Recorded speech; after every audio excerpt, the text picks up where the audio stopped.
안녕하세요. 정보가 세상을 바꾼다의 인포뱅크입니다. 이번에 전해드릴 내용은 첨단 반도체 수출 제한, 일본도 동참, 23개 항목 수출 제한에 대해서 한번 알아보도록 하겠습니다. 여러분의 구독, 좋아요, 그리고 필요하시면 알람 설정까지 부탁드리겠습니다. 지금 미국과 일본의 밀월이 점점 더 강해져 가고 있습니다. 미국이 IRA 세제 공제 혜택을 일본에게 줬고 일본도 미국 중심의 반도체 장비 수출 제한에 동참하고 있죠. 특별히 미국이 IRA 세제 공제 혜택을 줬던 가장 큰 이유는 지금 현재 일본과 같은 경우는 미국과 FTA가 체결되지 않는 나라입니다. 이 FTA 체결되지 않은 나라에도 불구하고 지금 세제 공제 혜택을 줬던 것은 상당히 많은 걸 줬다라고 그렇게 표현을 할 수 있죠. 지금 EU도 이것과 비슷한 일을 벌어지고 있는데 다 정치적인 해결이라는 그런 이야기가 나오고 있습니다. 또한 일본은 한국과의 국교 정상화에 나섰죠.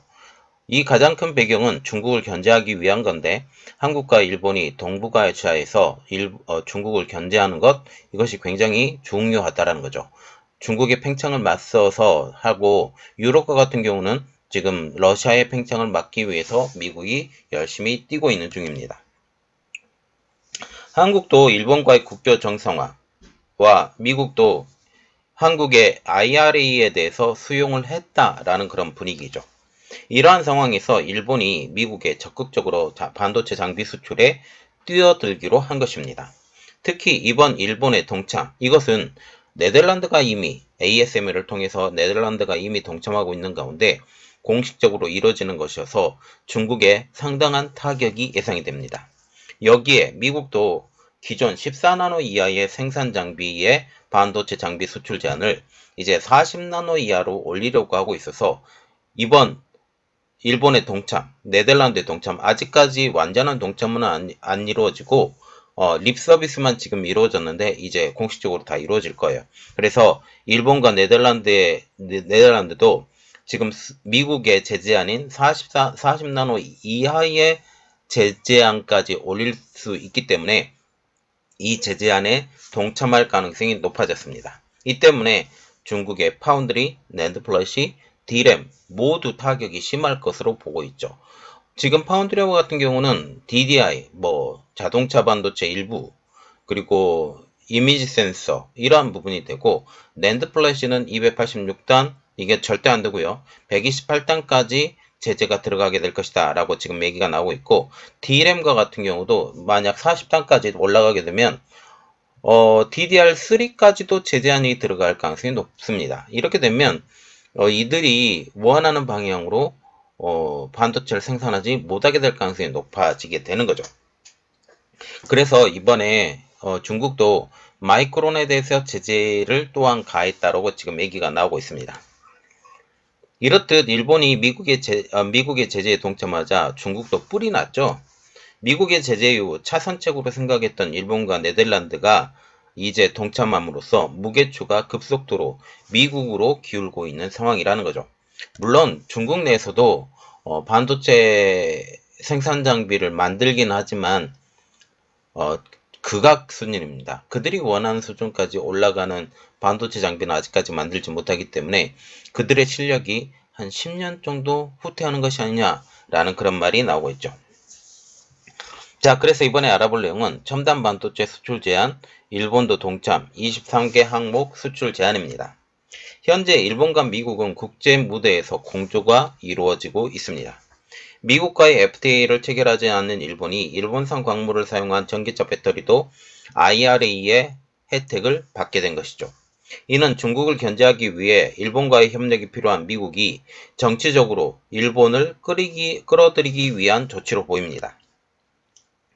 이러한 상황에서 일본이 미국과 함께 중국을 대상으로 반도체 관련 품목 수출 규제를 단행한다라고 발표가 나온 상황이죠. 일본 내 첨단 반도체 관련 소재 부품 장비, 일명 소부장 기업들의 중국 수출이 급감할 것을 감수하고서라도 미국과의 협력을 결정한 것입니다. 이는 장기적으로 일본에게 이득이 될 것으로 보이고 있는데요. 중국이 죽게 되면 일본의 지금 반도체 그 자체를 일본이 지금 다시 키우려고 하고 있는 이러한 상황에서 중국이 크면 절대로 안 돼요.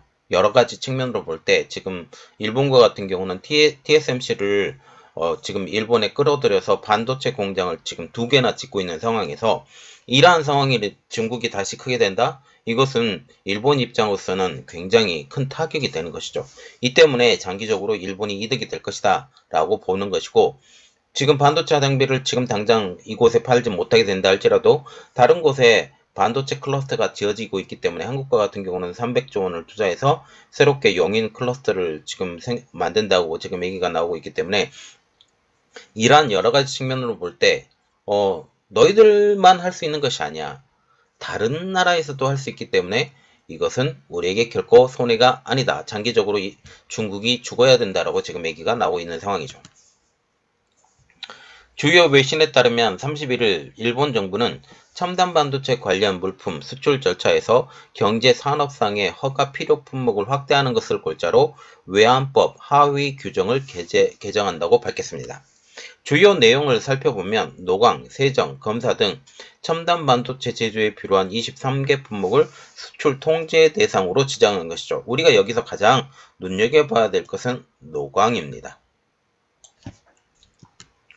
이달까지 자국민 의견을 청취해서 5월 개정안을 공표하고 7월에 시행할 예정. 그래서 이전에 한 5월 달에 시행을 하지 않을까라고 지금 생각했는데 이제 7월까지 시행할 예정으로 지금 알려지고 있고, 지금 16나노 수준이었던 14나노 수준이었던 미국의 제재안이 이제 40나노까지 올라가게 되면서 이 40나노까지 일본도 수용하게 될 것인가, 이것도 관심이 집중되고 있는 상황이죠.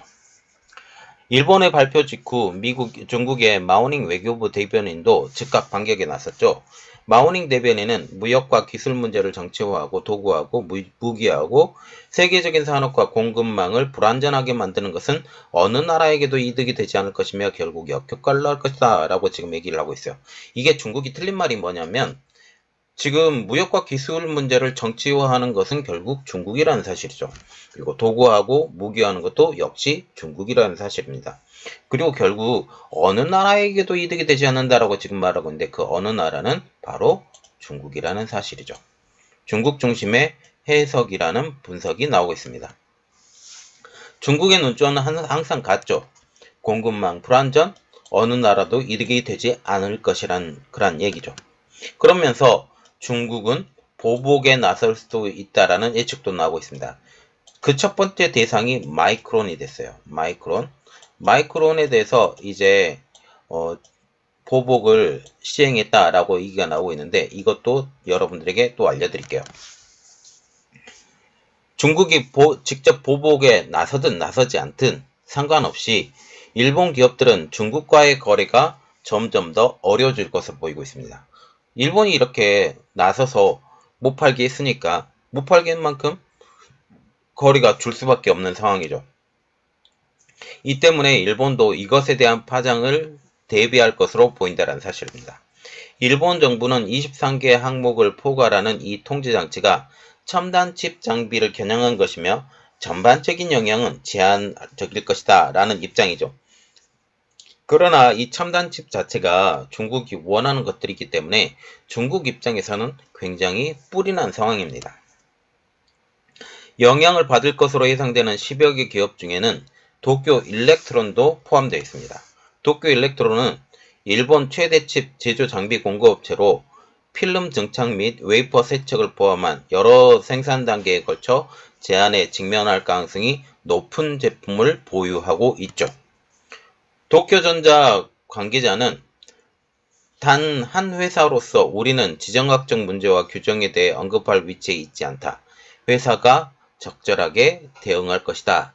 우리만으로 이러한 문제들이 야기될 것으로는 보이지 않는다 라고 지금 얘기를 하고 있다는 거죠. 청소 장비를 만드는 스크린 홀딩스의 대변인도 규칙의 내용을 검토하고 부처의 지침을 따를 것이라고 강조를 했습니다. 이번 23개 항목 중 가장 관심이 집중되는 분야는 노광장비. 글로벌 노광장비 시장에서 네덜란드 ASML, 일본의 니콘, 그리고 캐논 도키 단 3곳에 전적으로 의존되고 있는 상황이죠. 그래서 네덜란드, 일본 업체들 이 세 개 업체까지 하고 있는데 지금 네덜란드와 일본이 미국의 제재에 동참한 현 상황에서 지금 중국은 어려움에 처해지게 된 것이죠. 이미 네덜란드 ASML에 발을 묶어놓은 미국은 일본의 미 반도체 제재 참여로 글로벌 노광 장비의 패권을 틀어주게 됩니다. 이 때문에 16나노로 제한하든 40나노로 제한하든 중국은 노광 장비 수급이 많이 어려워질 것으로 보이고 있죠. 그래서 지금 중국에서 하는 것은 일본의 구식 장비를 지금 대량 받아들이는 것. 새 제품뿐만 아니라 중고 장비도 지금 불을 켜고 사들이는 현 상황이 되는 것입니다. 이번 일본의 동참으로 니콘과 캐논 도키의 매출에 영향을 미칠 것은 뻔히 보이는 상황이죠. 니콘의 경우 2022년 회계연도에 판매한 5개 플로어루와 아르곤 침지 스캐너 중 적어도 1개 이상은 중국으로 수출 통제 대상이 될 것으로 예상이 되고 있습니다.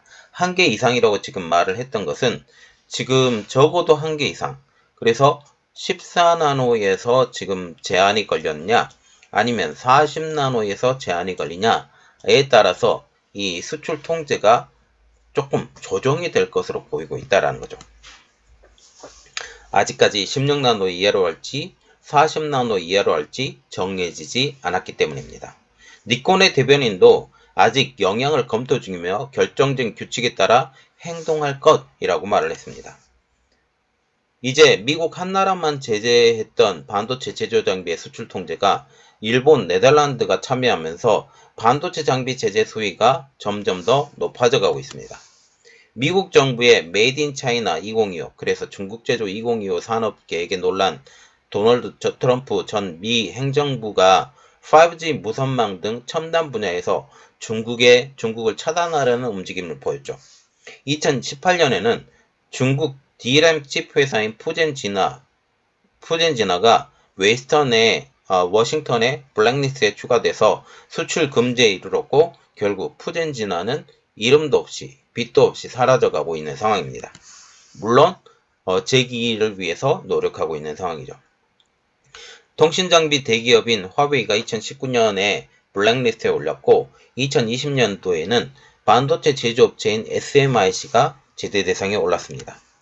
자, 지금 보시면 미국의 제재가 트럼프 행정부 시절부터 계속되어 왔다라는 것을 우리가 볼 수가 있습니다. 그래서 이때부터 시작됐던 반도체 제재, 이 반도체 제조 같은 경우는 산업의 쌀이라고 불리고 있고 이 산업의 쌀로 불리고 있는 반도체가 생산되지 않으면서 중국의 전자산업은 이제 몰락의 길로 갈 것이다 라는 그런 분위기죠. 물론 중국은 화웨이를 통해서 여러가지 특별히 EDA 14나노급 EDA를 개발했다라는 그런 이야기들도 나오고 있습니다. 그러나 EDA뿐만 아니라 여러가지 반도체 장비까지 필요한 상황에서 반도체 장비를 틀어주게 되면 중국이 이 반도체를 만들면서 AS도 해야 되고 업그레이드도 해야 되고 여러가지 첨단 그 기기에 대한 보호수도 필요한데 이러한 것들이 전혀 할 수 없는 상황이 되는 거죠. 이러한 상황까지 가게 되면 이들이 어떻게 행동을 할까? 그리고 ASML의 기술 탈취 문제까지 지금 해결이 되면서 나오게 되면서 이러한 것들이 큰 영향을 받게 될 것이다 라고 보고 있습니다. 이번 내용은 여기까지 하겠고요. 제 내용이 여러분들에게 도움이 됐다고 생각을 하시면 구독과 좋아요 그리고 필요하시면 알람 설정까지 부탁드리겠습니다. 감사합니다.